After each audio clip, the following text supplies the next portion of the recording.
welcome to the What Are We Thinking podcast. We're excited to have you guys for episode number 2 today. Let's go, baby. So excited. My name is Josh. I'm one of the hosts on What Are We Thinking? And go ahead, follow, like, share, give this podcast a 5-star review so we can get this out there, please. Yes.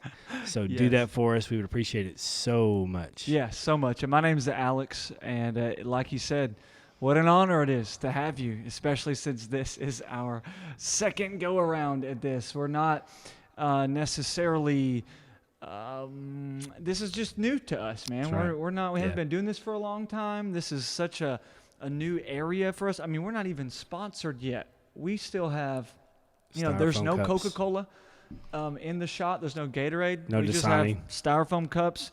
The closest thing we have to a sponsorship is a pin from Swally Heating and Cooling. So shout out to Barry Swally. Thanks for this pin. It actually is single-handedly the greatest pin I think I've ever owned. So yes, great pin. But thank you guys so much. Like we said, we've never done this. Hopefully every week. Did you have something? Yeah, shout out to Mark Anderson. They made the pins. Yeah, and he makes hot sauce. So I don't know if he'll do that for people individually. Pins and hats and T-shirts. And also like insurance and all kinds of stuff. He does a little bit of everything. So shout out to Mark Anderson if you're watching this. But like we said, this is so new. We just do new things all the time. And, like even this week, we have mic stands. And I feel so professional with this mic stand right here. We stepped it up a notch. We have these things called windscreens on our mics, as you can see right here. I didn't know what a windscreen was. I thought when Josh said we were getting windscreens that it was going to look like a drum cage, and we were going to have this big cage around our thing. So that shows you how unqualified I feel to do stuff like this. And I think that'd be a really good word to talk about kind of how we feel doing this podcast. And honestly, it's a great word to describe the last year of my life. Unqualified, pretty much in every way. I felt unqualified when I lost a job as a youth pastor.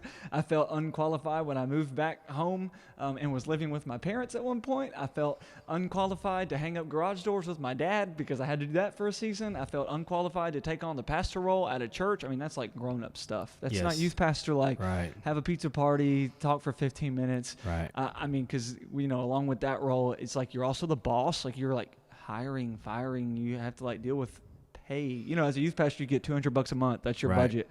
So felt unqualified to do that. I work as a chaplain for a hospice organization right now, and to walk in there and help people who are on their deathbed and they're 85 years old, and for me to be 27, I feel unqualified all the time.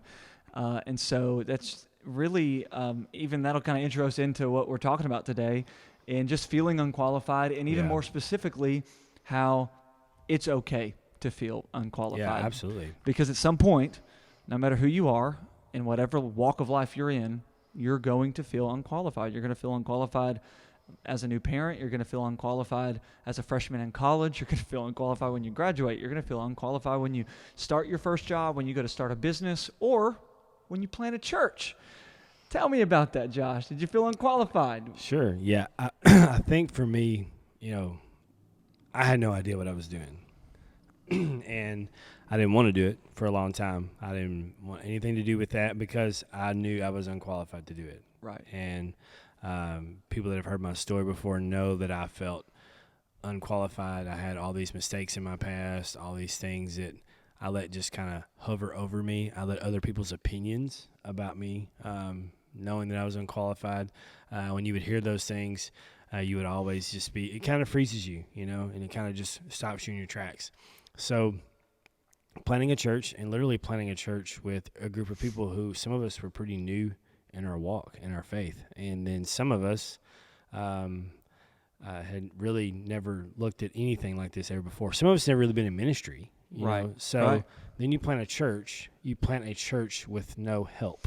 You plant a church. We're not an ARC church. We're not or anything else. And ARC is great. We're a non-denominational church. Great organization. So there's no denomination over us. There was no. There was a covering. There are a covering of people that watch over us in what we do. But and to be honest, we made a lot of mistakes, and we failed a lot. Yeah. So learning that that's okay, and sometimes you are who you pretend to be. And I'll say that, and I'll say sometimes when you don't feel confident, you just got to be confident anyway. Fake it till you make it. Right. You just got to do it. And I have felt that way 1,000,000 times since starting this, since I know all of us have, I know the entire group has. I know I can speak for all of us when we say we've never felt qualified. For someone who doesn't know you, why do you feel so unqualified? Because some people, hey, you're coming straight out of seminary school, and you've been serving God forever, and you've got a heritage of pastors in your family. Maybe you feel qualified to do something like that. Why do you feel so unqualified? I wasn't even going to church for a long time. I got out of church at 18. Never looked back. Did my own thing for a long time, for a decade actually. So, and all of those things where I was divorced. I'd been divorced twice actually. So I had that hanging over my head. And the denomination I come from, you're not even allowed to be a pastor and be divorced. Yeah. So that's a thing. You're hardly allowed to be a deacon. Right. Yeah, definitely not a pastor. Right. So it's certain circumstances, I guess it's who you would know would be if you could be a deacon or not. So knowing all of those things, I never wanted to be a senior pastor. I just knew, I was called to help plant this church. Right. So that was always a thing, though, just knowing all those things about me. And when you sit by yourself at times, you think of all those things. Mm-hmm. You think of all your failures. You think of all your mess-ups. You think of, all the things that you got wrong, all the people that you've hurt, all the things that you were brought up believing would negate you from doing anything like this, because that's what I grew up believing. Right. You made this mistake, so you're out. Yeah. There is no ministry opportunity for you. So to do that and to get over that feeling and to get over that insecurity, because that's what a lot of these things are. They're just insecurities. Absolutely. We all have them, and I know that you and I have talked about some of them. Oh yeah, and we'll get into some of that here in just a little bit. You guys hang tight, because you're going to hear all of the dark, scary things that go on in our minds sometimes that maybe our confident exteriors don't always absolutely show. So I even looked up the definition of what unqualified means, and I'll just kind of read it out loud. It says, not officially recognized as a practitioner of a particular profession or activity through having satisfied the relevant conditions or requirements. And to me, that would say, years ago, I would read that and go, well, I haven't been to seminary. I haven't even been to college. Right. Well, I mean, I have several times, and I quit all of them. Right. So I attended college quite a bit. I just never could get all the way through. And you loved aspects of college. I did. I loved the idea of going to college. Yeah. And then, of course, being married and going to college and having kids, that's a really tough thing. Shout out to anyone that has ever done that and succeeded. Yes, absolutely. I commend you totally. But it's just really tough. So that's why I didn't feel qualified. I had no degree, and still to this day, we'll get into that in a little bit, I still feel that way. But I had just never made that step, that jump, and it was like everybody that I looked around had all those qualities. You would look at their resume and be like, masters in seminary, masters in theology, masters of divinity, all these different things, and I didn't have any of that. I'm just a kid, from that's done really dumb things, but from a really small town. Yeah. So that was another reason, just you're from nowhere, Absolutely. And that's why I felt that way for sure. Absolutely. And I can identify with that 100 times over, man. Because it doesn't even go. It goes all the way back to being in high school. You grew up in a small town, and it's almost hard to even have big dreams. I got saved, and my first thought was, sometimes a lot like everybody else, I'm going to go change the world. I am going to change the world. I'm going to do it. And I'm going to see my whole city saved. By the time I graduate high school, everyone's going to be saved. My whole high school's going to be saved. Everyone's going to be praying before school starts. And obviously that did not happen, in case you're wondering, whenever I was in high school. But there's something about growing up in a small town that crushes your dreams and makes you feel unqualified to do a lot of things. You see people in New York or Atlanta or Nashville or LA, and you think, oh, of course they can do what they're doing. They're from all these great places. They have all these resources available to them.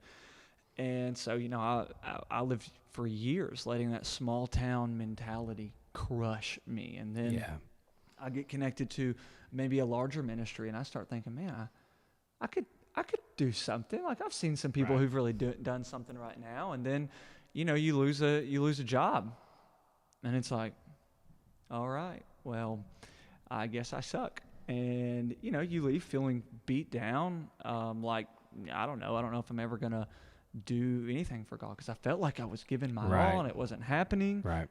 It's the person who starts a business and then it doesn't work out, or the person who applies for that job and doesn't get that job. And I've been there. I have been there. Me and my wife, we started a business in that same town. We started a salon, and guess what? It didn't pan out. We don't have that salon anymore. And then we move here, and I start preaching at a church, like a real grown-up church, not just youth group, and all of a sudden I feel this thing rise up with, it's like, maybe I should have really applied for this, like stop preaching here and actually go for the job of the lead pastor. And I mean, immediately, it doesn't take a brain scientist to know all of the different thoughts, all of the reasons. Right. The reasons why I couldn't do that were way bigger than my reasons why I could. Let me think. Okay, reasons why I could do that. God wants me to, and I don't freak out in speaking in front of people. Okay, that's about it. Reasons why I can't do that. Not a great speaker at the time, especially. Had a lot to learn. Never led adults. At the time, I was 25 years old. I had not even been married for 2 years. Wow. I had 0 kids. I also do not have a college degree, nor do I have a seminary degree. I went to a school of ministry that was a glorified internship. I have a piece of paper that says I graduated from that school of ministry, but that doesn't mean anything as it goes for like college stuff. I had literally no reason to apply for that job. I had no reason to think that I would even Right. be good at this. I can still even remember feeling so unqualified at times, because first you have to fill out the resume. And when you're writing stuff on there, asking you for your transcripts, your past history, I'm having to make stuff up. It's like, not like lie, but it's like, what's your past history in leading teams?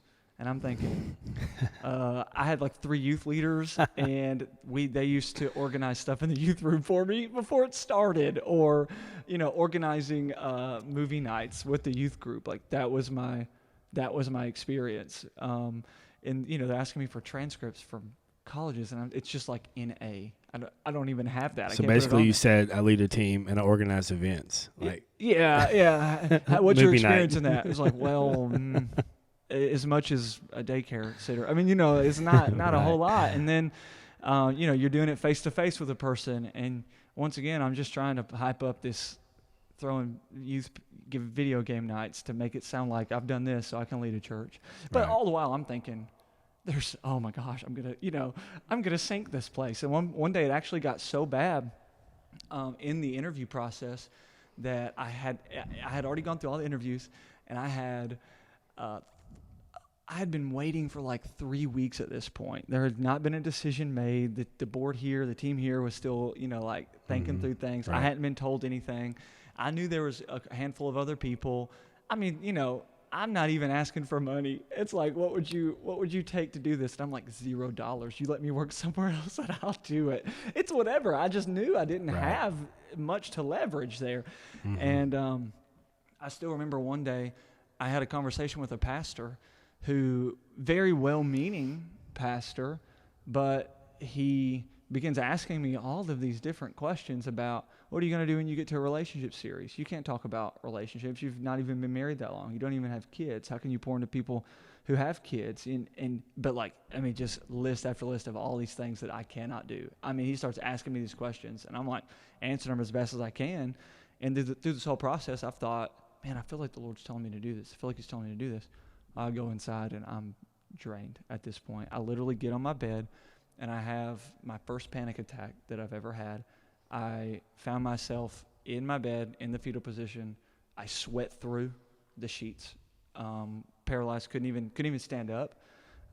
Sat there in the fetal position for over an hour because I was like, Wow. because I got to the spot where I thought, if I get this job, I'm going to destroy the church. if I don't get this job, I'm going to be really let down because I want the job really bad and I think it'd be a really great fit. And I come to the point where I almost called Josh, actually, who was kind of leading the hiring committee at that time. Almost called him and said, take my name out. I'm not the man for this. I don't need to do this. And then my best instincts, which hopefully I would say would be the Holy Spirit, was like, call Sam first. I call Sam and tell her. And like a good wife, she's like, you're an idiot. What are you talking about? It's not like, baby, I'm so sorry. She's like, you're so stupid. Why are you even, thinking about stuff like this? She was like, if you had called him, I would be so mad at you right now. And she was like, so I'm glad you didn't. And so I didn't, and I call a friend, and then I call my dad, and then 1 hour later, Josh calls me, and I got the job. Wow. It's just crazy. That's so cool, and then, I mean, man. of course, in this whole process, just trying to lead people that are older than you, not having the answers, not knowing the answers most of the time, to be honest with you, not knowing answers, still feeling like I have so far to go in theology and doctrine and my leadership abilities as it goes to leading teams and vision. I can't tell you how many times I have walked in on a Sunday morning and just felt like, thank God I'm funny sometimes, because I just don't know if, can they see through this? Can they see that I don't know what I'm doing right now? Like, if I could just fake it I long have felt enough, that way so many times. Yeah. So I don't know. That's definitely been a thing for me in feeling unqualified. Why do you think that we as people, because it's not just for pastors, why do you think that we as people tend to feel unqualified like that? But before we get into that, we're going to start a new segment on the What Are We Thinking podcast, and it's going to be called the Stop It segment. Stop it. Every time I see you do that, it just makes me want to say, stop it. Every single day, every week, we come in here and we have these conversations because we just see things that people do, and we think, why do people do this stuff? Like, it's not normal things. There are normal things people do, and then there are things that aren't as normal that people do, and we think, why in the world do people do this? Maybe instead of doing it, they could just stop it. And so good. Today's Stop It segment hinges around people who share these ridiculous Christian conspiracy theories on Facebook. To those of you who do that, may have ever done that, we beg you, stop it. Stop Josh, it. I know you're passionate about this. Talk about it for a second. Okay, so Facebook is a really good tool to use to see your friends and family, to interact with people that don't live with you, live far away from you, live in another state, another country, whatever. Advertise pyramid schemes? Yes. Network marketing, it's all great. Yes.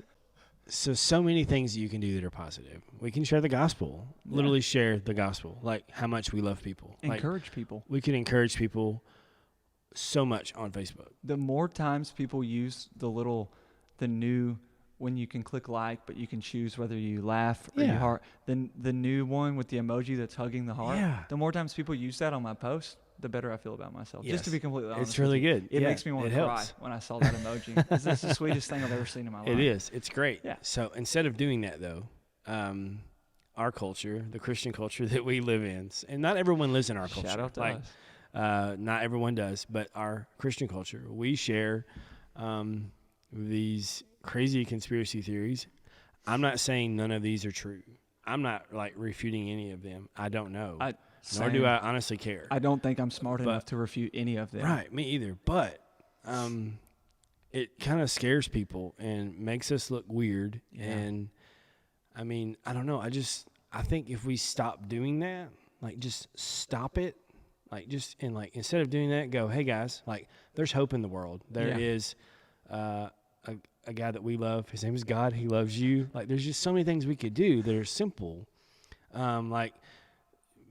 Comment on somebody's post saying, hey man, saw this, saw you're going through this, just because me and my wife, we shared the other day on Facebook what we've gone through as a couple with her losing her job, and we got so much positive feedback. It was very encouraging. And it was encouraging. And nobody replied with, this whole pandemic is fake.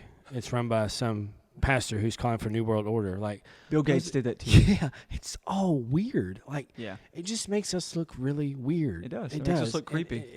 And it's just not. Most of it's Stop. probably not true. Stop making me look creepy. I beg you. If there's anything I can just say to just be a normal Yeah, person. right. Yeah. And if you are scared, it's okay. Absolutely. But don't tell everybody that, because there's certain things that I think in my head, and we'll get to those insecurities in a minute. But like, I don't just blurt them out. Like, Not everyone has to sometimes- know. Right. Sometimes there's things that are better left not on Facebook Yes. and in your head. Yeah. So I mean, and that could go with pictures that I see people post sometimes, or hey, I had a bad day, and you give me details about certain things that have happened in your life, and you use certain words, and I don't want to hear about that stuff. Just to be clear, and I know, yeah, I could unfollow you, Right. and that's totally true. I mean, Yes. freedom of speech, you do your thing. Right. I'm just encouraging you to like do it right, because I have a feeling more people are judging who you are by your Facebook post than they do honestly in person, especially right now. Yes. Not around people. That's So, right. I think for me, this is something I meant to talk about last week. And last week we talked about racism and what that means. But our community, the white community, is really bad, and people that are conservative are really bad about finding a black person that agrees with them and posting their video. Like, it is so funny. Like, every time we find like a black person that agrees with the white people, we post that video with the president. every time. If there's Every if time. there's one African American Yes. who agrees with our president, then it must be true. Yeah. I know, it's funny. That's what we do though. Like, even with This Ahmad's validation. case, we're gonna find I saw it today. We found a black guy who used to be a cop, and we said, oh, he said there's more to the story. So it was totally, Must be more. it totally legitimizes him getting shot down in broad daylight in the street. So Blows my that's what I'm mind. saying. Let's stop sharing those things. Stop Let's just like look at it for what it is and go, let's stop it. Yeah. Because everybody that you're sharing has an agenda. Yeah. Oh yeah. Everybody has an agenda. But some of them are making money Yes. off your share, and you don't even realize it. you You're don't even not- think about it. They don't care about the content. They're Yes. just they're clickbait, and they're trying to get you to share it so that someone will go buy a T-shirt that says something about the Antichrist is here. Like, that's the whole idea of the Like, post. Pandemic Yes. was planned to share a snippet of the movie so you would share it so it will make money when it releases. Absolutely. It's not that it's They just, want to get rich off Right. what they're doing. So we don't stop want them to it. get rich. Stop it. Stop it. Now, back to the original question. Right. Why do you think that we as people tend to feel so unqualified? No matter what walk of life we're in, what we're doing, it doesn't have to do anything with planning a church. It may be parenting or starting a business, or just working at a job, or having friends, or getting into a relationship, or even just living life after we've made some brutal mistake that everyone knows about. Why do we feel so unqualified as people? I'll say this. I think it's the last sentence of that definition, because it says, having satisfied the relevant conditions or requirements. And for us, that's going to be most of the time other people's opinions. Yeah. So we haven't satisfied the requirements of other people's opinions, and they don't think we're qualified, so we in turn don't think we're qualified either. And the church, being one of the meanest communities on the face of the earth, Yeah. because we feel like we have to bring the truth all the time. We don't want to sugarcoat anything. Right. All those are in quotation marks. Absolutely. So, Absolutely. People haven't satisfied those things for us. You know, we can go back to John MacArthur calling out Stephen Furtick because he doesn't like him. He doesn't like his message, so he's like unqualified. Mm-hmm. Like, that's a pastor who's calling another pastor unqualified. Like, Right. so and it's all about perception. So Mhm. in John's eyes, he's a brilliant writer. He's a very smart man. He's just not very nice. Mhm. That's as good as I think it'll get here. Yeah. Because we're nice and we're not going to say mean things about John MacArthur. Right, So we're just going absolutely. to choose the high road there. Yeah. But he looks at him and says, well, I don't like what he preaches about, so I'm going to discount him and say he's unqualified. Mhm. And that's easy for us to do. Oh, especially anywhere. from a distance. Yes, especially from a distance across people, the pond. Yeah, the people that are the most unqualified in our eyes we never know them. Right. Ever. Absolutely. We never know their past. We never know their story. We don't know anything about them. We weren't in the situation when it happened. And it's so easy for us to kick back and relax and just say, you suck. You're unqualified. Yep. Like, to point fingers. While all the while we have just as many problems as anybody else. Absolutely. So what other people think, that's what makes us feel unqualified most of the time. That's the hardest thing to get over. Dude, every time. And I mean, and I may just be speaking for me, but I know a lot of times even caring what other people think, and even in that conversation, I start thinking about insecurities. Like, how many insecurities I have on the inside of me constantly. It goes back to like, even caring about what people think about you. The even deeper root of that is there's an insecurity there. And I know you really wanted to get into this, so I'll let you take that on, because you were mentioning to me the other day about just kind of being open and sharing some of the things you deal with, just because we know how powerful that is to be able to talk about the insecurities that we have. So take it, man. Well, when you do something you've never done before, like when you plant a church or when you lead people in general, you're going to come across things you've never come across. Absolutely. Some things are going to be really great things you come across. Some things are going to be challenging. Some are disasters that you come across that like wreck your whole life. Yeah. I have seen all three of those things in ministry in just these past few years. So you get to a point though where I say this randomly at times, so I'll be like, I don't really care what people think. Like, that's not true. Never. It's not. Never. Because I can be honest and say, in my lifetime, since I have been here at Overflow Church full time, I've quit my job once a month in my head. Yeah. Like, you get in your head so much that you go, you know what? Screw this. I'm out. Like, I'm just not going to do this anymore. It's not worth it. Like, I can't tell you how many times I've thought, because when you're a pastor, you know this. It goes home with you. You're never not that. I can't tell you how many times I've thought, man, I remember when I used to work at Hibbett Sports, and I clocked in at 8:30, and I clocked out at 5, and then when I went home, I wasn't thinking about Hibbett Sports. That was it. I just got to hang out with my buddies and watch Netflix and take vacation days, and no one ever called me. And, and not that people calling me is bad, but it's like there was never anything random that happened. There was always. It was just very stable. I knew what to expect. Right. And in a position like this, but really in so many different walks of life, especially in, you're talking about getting married and having a marriage, having kids in general. Yes. You never get to stop working. And so, I when I say I agree with the whole, I'm ready to be done with this. Yeah. It goes through your mind. It's in the darkest moments. But there's so much fear with that. And I think in anything especially being a leader, there's so much fear of what other people think. Yeah. And yet you have to motivate them, and yet you have to love and care for them and shepherd them and pastor them and just be there for them. Yeah. But also like encourage and empower are the two biggest things that I feel like that's my biggest role is to just encourage and empower. I think that's for anybody in any position, dude, whether you're working at and this is no like better than, lesser than scale. But whether you are, working in a hospital, a teacher, a factory worker, you own your own business, you're a stay-at-home parent, whatever, that's like your job as a human, is to encourage and empower the people around you. Like, it's not all about you, And I had the wrong definition of leadership for a long time, too. I felt I had to master everything that I led.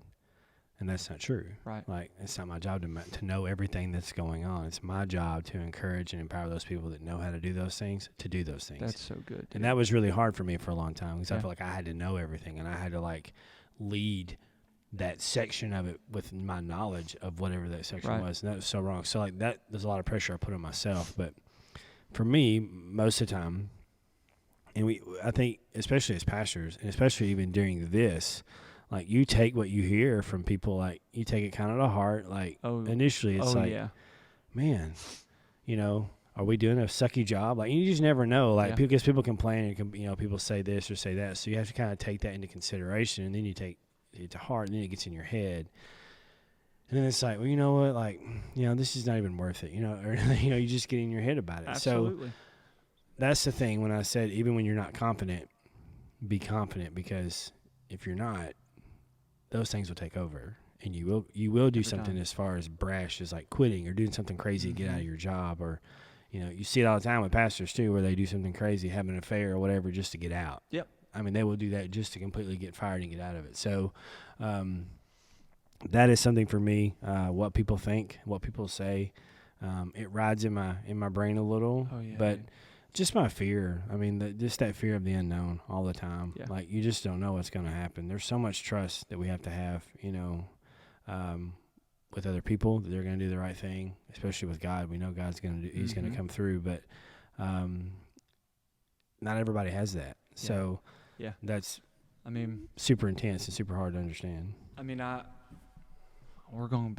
to really open up the dark closet of Alex Scallion's mind on my insecurities. So, you people, you don't judge me right now, okay? I'm getting vulnerable here, but of course, the fear of what people think about you. I mean, Yes. God, that's an easy one, dude. My personality in itself thrives off making people happy. I Right. want to know Same. that people are happy with me, or that people are impressed, or that people are whatever, compliments do really genuinely mean the world to me, and I try not to live and die off of them because I put so much stock in them. Just because it's, some people don't care about words of affirmation or compliment. That's huge for me. Yeah. So it's like the opposite of that, whether it be even as far as just complaining. It doesn't even have to be something that's totally like, I hate you, Alex. You're the worst. It could just be complaining. Immediately, I take it personally. Oh my gosh, I've done something wrong. That's not just within pastoring. That's even within our marriage.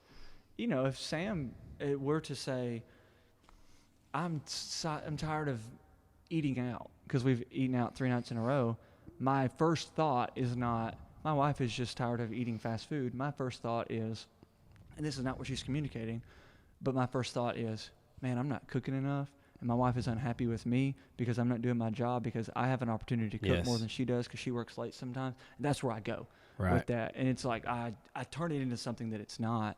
But just, of course, the fear of what people think about you. I mean, being up on a stage, though, it's like you got to worry about what your hair looks like. As crazy as that sounds, I went back and watched a sermon from last weekend, and I had a little piece of hair sticking up the whole time, and I'm like, oh, I'm so mad. Like, what? And, you just think about stuff like that, and so it's kind of a bummer. But so of course, fear of what people think is a huge insecurity of mine, and then just failure in general, dude, it's so big. is a really big insecurity of mine. I'm not good at failing. I'm not good at it. I'm still having to learn how to fail and how to master the art of failing and not being the best at something. I historically haven't done a lot of things that I didn't know I would eventually be really good at. Starting new things and not knowing if I was going to be able to be great at it eventually. Most of the time I just don't. If I don't think I'm going to be the best really quickly, I just won't do it at all because I don't like failing. But it doesn't matter what walk of life you're in, you're going to fail. You're going to say something wrong to a coworker, to your parent, to your spouse. You are going to be late at some point to something. You're going to sleep in. You're going to, you're going to have a project that you work on that you do wrong. And so, that's definitely an area of insecurity. But, even for me as a pastor, knowing that what I do rises and falls on people's willingness to give. People don't realize that, preachers and pastors and church leaders, we never do anything that we do out of the heart of trying to get money out of people so that we have a job. That's bull crap. I mean, I would never, like I said, I would have done this for free, but knowing that the job that you work, but it's the same for a business owner. It rises and falls on other people. Right. If no one comes and buys your product as a business owner, guess what? You're going out of business. If no one sends their kid to your daycare, you have no way to make money. If no one schedules an appointment with you at a salon, you're not bringing in money for your family. Well, it's the same for preachers, except for the fact that people aren't getting like a physical product all the time. Right. We're, it's tithes and offerings. And so some of that, every Sunday you have to kick against that in that moment. It's why a lot of times I don't even take up tithe and offering. I completely separate myself from that. If anyone's ever wondered why I don't do that, it's because of the anxiety that I get sometimes in that moment. And I had to completely separate. I'll go in a different room sometimes when that's happening because I don't even want to give in to that. I just want to trust God. Right. And so that's a big thing, knowing that so much of our success as people rises and falls on other people's decision making sometimes. And you have to trust God with some of that stuff. With all of that stuff, but right. It forces you to just genuinely really trust God. And I guess even in saying trusting God, I know we've both dealt with insecurities in many different ways. What are some things, if I ask you for a solution, how do I quit dealing with this stuff? How do I confront that? What are some things that you've done in your life? I don't know, just some solutions that you would have for anyone who is going through stuff like that. I think for me, if you feel unqualified, you probably are. Yeah. A little. Yeah. And that's okay. Like we just said, it's okay to feel that way. It's okay to be unqualified, but you've got to push through. Yeah. You've got to look at your goal, whatever that is, whatever the thing that you're, it's a really cool quote, Rainn Wilson. I read this today, and it says, God has given us talents and faculties, and it's up to us to discover them, expand them to their maximum, and use them for maximum service to the world. That's so good. So taking that thought, taking that quote, you got to discover what that is. What's that thing that kind of drives you? You know what I mean? Whatever that thing is. And then that was for me, for me, it was planning a church where people like me could go, that felt comfortable, that felt like they could be accepted, no matter what their past was, no matter what kind of baggage they had, no matter how many times they've been married or how many times they've failed at whatever. Yeah. They could come in here and be lifted up instead of tore down or yelled at. So that was big. So that was a thing, that was big for me. My why. You got to have a why. Mm-hmm. Like your why is important. Oh, dude, because your why will overtake being unqualified. Absolutely, every time. The passion you have, the drive you have for what you do to get to the end goal, which is to maximize that for service to the world. Dude, so I have this written down, and so I'm not going to say it now. Well, I'm going to say it right now instead of saying it later, but because I didn't know you were going to say that. But I have this written down. It just like your priority should be in the mission, rather than opinions. Yes. How many times do we hold opinions as the highest priority, and we allow opinions to come to the demise of the mission itself? And so when you begin to prioritize the mission over the opinion, it won't, that's so good. Though opinions, they affect that's so you. Good. If you always know the mission is first and foremost, whatever that mission is, whatever your goal is, if that's held in priority, then the opinion will never stop you. Yes. Not to say that it won't affect you. You might lose a little bit of sleep over the opinion. It might hurt when you hear the opinion, but it'll never have the power to stop the mission as long as you never give it first place. Right. And even that, like purpose over position, always. Every time. Always. And impact over income. Like those are the things I think about that rotate through my head all the time. It's not about how much money I make. It's about the impact I make in the world. Like that has to be a priority. Because if it's all about making money, that's going to get really old really quick and you burn out. Absolutely. Because that fuel doesn't last. No. And no one's going to be at your funeral. No. Celebrating you for how much money you made. Nope. The people that come to your funeral are going to celebrate you for what you poured into their life. Yes. I literally do think about it. I do too. Working with hospice right now and and it's been such a blessing getting to meet all these people, and they're older, and so a lot of times if they can communicate well, dude, they have a lot of great things to say, but it's put me in a position where all the time now I'm thinking about, if I was in their position, what would someone be saying about me? Would they say, man, he was a really eloquent speaker? because that would be detrimental. I would never want that. I mean, Right. they wouldn't say, wow, he made so much money. I can tell you that much. They wouldn't say that. But I think about that kind of stuff, Right. you know? How many people would be at my funeral? I think that is something that I think about all the time. Yeah. That's so weird you said that, because that's a constant thought in my head. Like that's how I know what kind of impact I've made in the world, is like how big that is. Right. Like, and I know it's not all about my funeral. It's just a thing I think about, yeah. like the impact I've made, because it's really funny you say that, because that is a constant thing in my head. Like I think about that, you know. That's what I want to do, man. I want to make an impact. Yeah. I want to give people some purpose, Yeah, and absolutely. they can see what they're called to do, and they can go do that. Because if we're out there doing that, instead of just sitting there and standing there, it's the donkey effect, where you just sit there and you look at water or food, water or food, and you just stand there until you die. Right. So you got to make a move. Yeah, you got to make a move. You got to make a move. You can't sit there and go, I'm not qualified, not qualified, not qualified. Or, I'm not qualified. I really want to do that. Yeah. And you go, I'm not qualified. I'm not qualified. Oh, I really want to do that. Oh, I'm not qualified. It's terrible. How many people live in that? Most so people. many. I So bet many most people people live live in that. in that tension and never move. And then we idolize the people who don't do that. Yep. The people who made it, right? Because they're on TV. Yep. The people. That's how you know. Like Yep. the people who went and worked hard and did their thing, and they've got a lot of followers, or they've got a lot of money, or they have a really awesome family, even though they feel the same way. Yep. They feel unqualified to do it. But we They idolize do. the people who we think, oh my gosh, they've Yep. mastered it. They are qualified. Yep. It just blows my And for mind. most people, it's just a lot of determination, a lot of just, it's your gut too. Yeah. You know what I mean? Like you got to go with that Yeah. sometimes. So,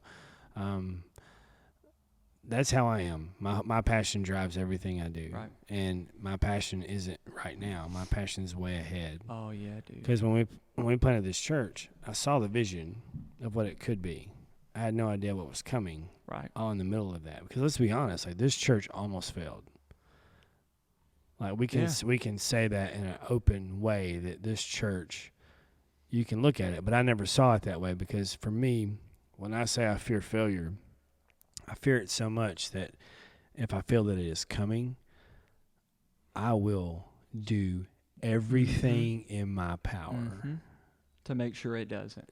to control and to make it work. Yeah. If I have an idea, it's obviously the greatest idea that's ever happened in the face of the world. And it's like, if it's not going to work, I'm going to do everything that I can to make it work. Right. Like, even if it's failing. Yeah. And everybody around me is like, Josh, it's not going to work. I'm like, it will.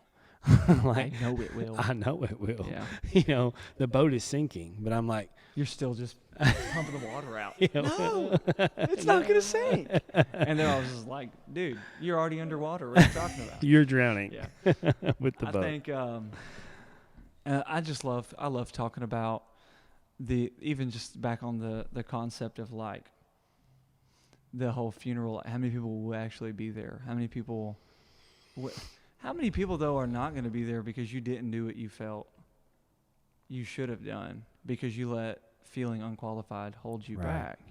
I just can't imagine what our world would look like right now if the Apostle Paul didn't go do his thing. Right. He constantly talks about feeling unqualified. Yeah. He calls himself the least of the apostles. Like, is that a godly thing that he's doing there? I don't know. Is it humility, or is it literally a lack of Insecurity. self-worth? Yeah. I'm not saying that wasn't inspired, whatever, but you see it happen. But what if he had just said, well, I'm the least of the apostles, and, I'm not a good speaker, and I'm not really great looking, and I'm, Apollos, he's such a good speaker, and Peter, he works on the boat, he's got abs. Look at Right. him, this guy's killing Strong it. dude. He's so Yeah. strong. And then there's me over here. I didn't stay with Jesus for 3 years. I killed Christians. Right. I'm not qualified to go do this.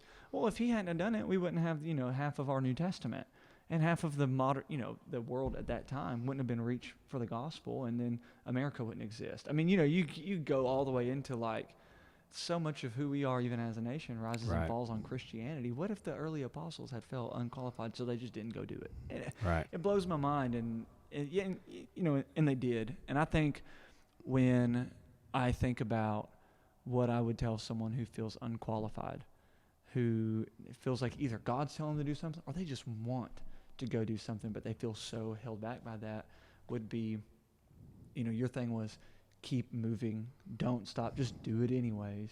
I think my thing would be, while you're doing that, shut your ears. Oh, that's good. Just like run as fast as you can. Shut your maybe ears. even shut your ears and your eyes. Like, don't Right. watch what people are.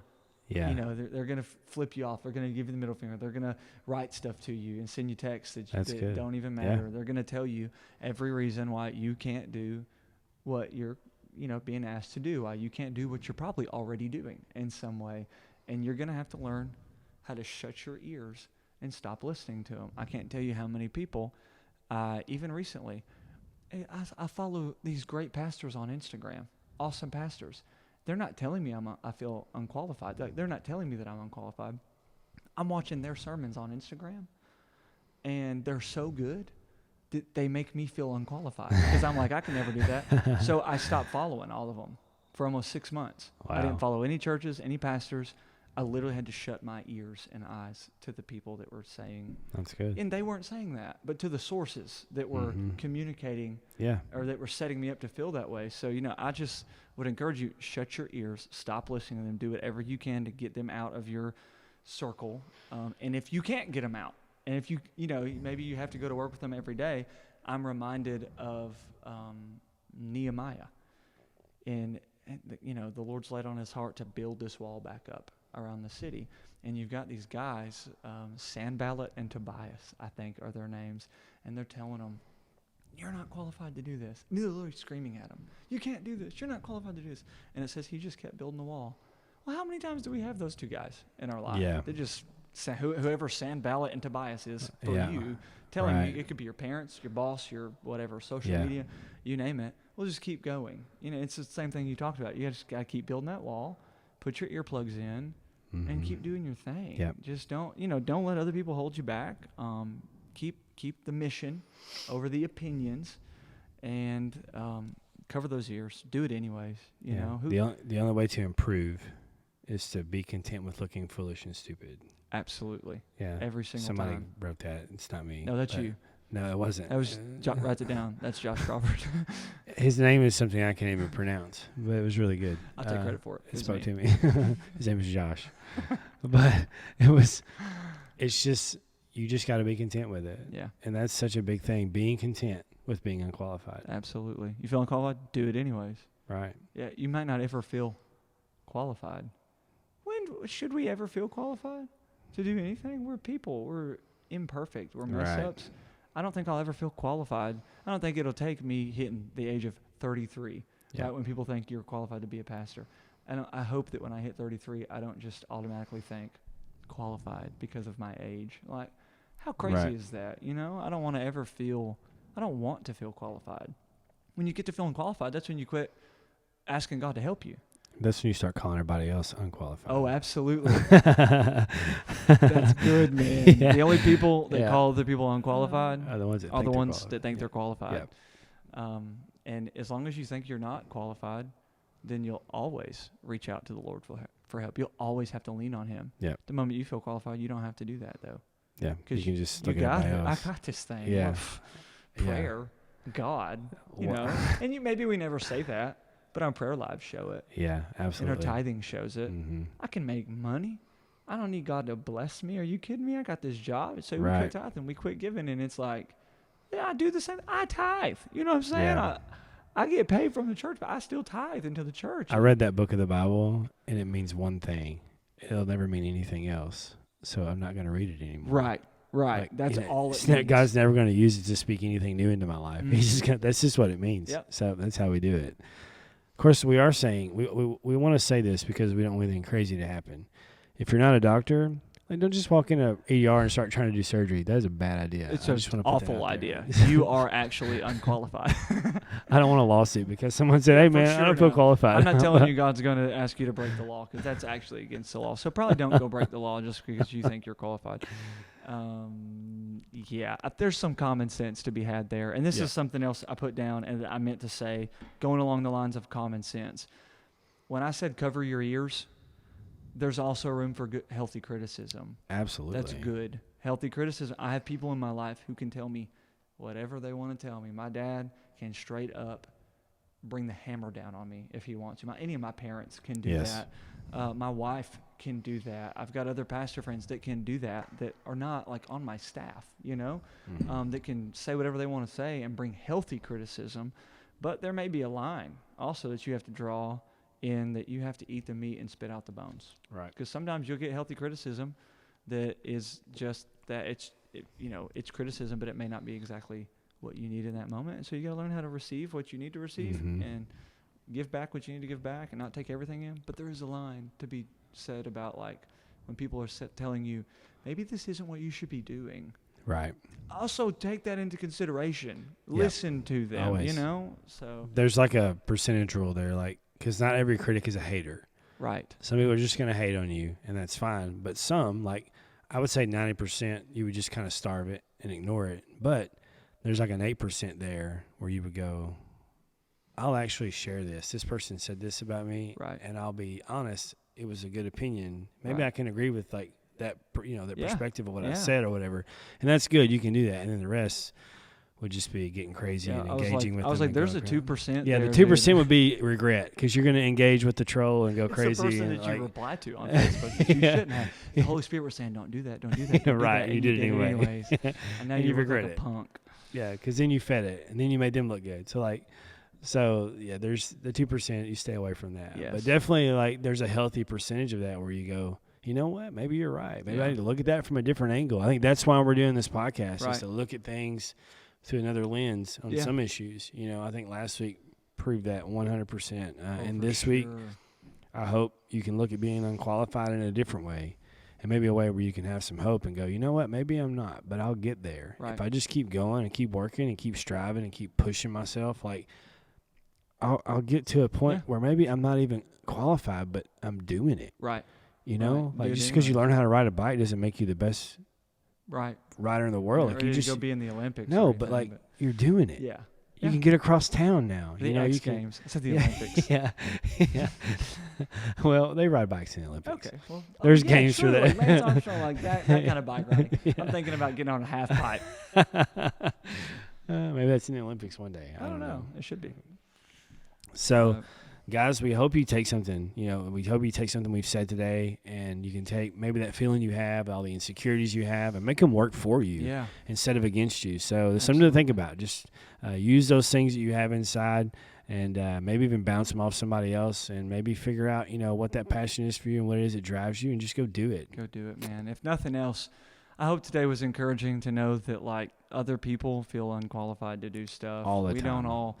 It doesn't matter what kind of front someone puts on. There's insecurities. Yep. There's all of that underneath the All surface. day. So even just hearing some of the stuff that holds us back and torments us every now and then, that's encouraging to hear. So I hope you are encouraged by that. And yeah, man, go out there, do your thing. Don't let anybody hold you back. And while you're at it, like this podcast, leave a review, subscribe, share this on whatever outlet you're listening on so that other people can be a part of it too. And That's thank right. you in advance if you do that. So what are we thinking? We love you guys, and we hope that you continue to have an incredible quarantine/lockdown season. And hey, we'll talk to you next week. We're out. All right, later.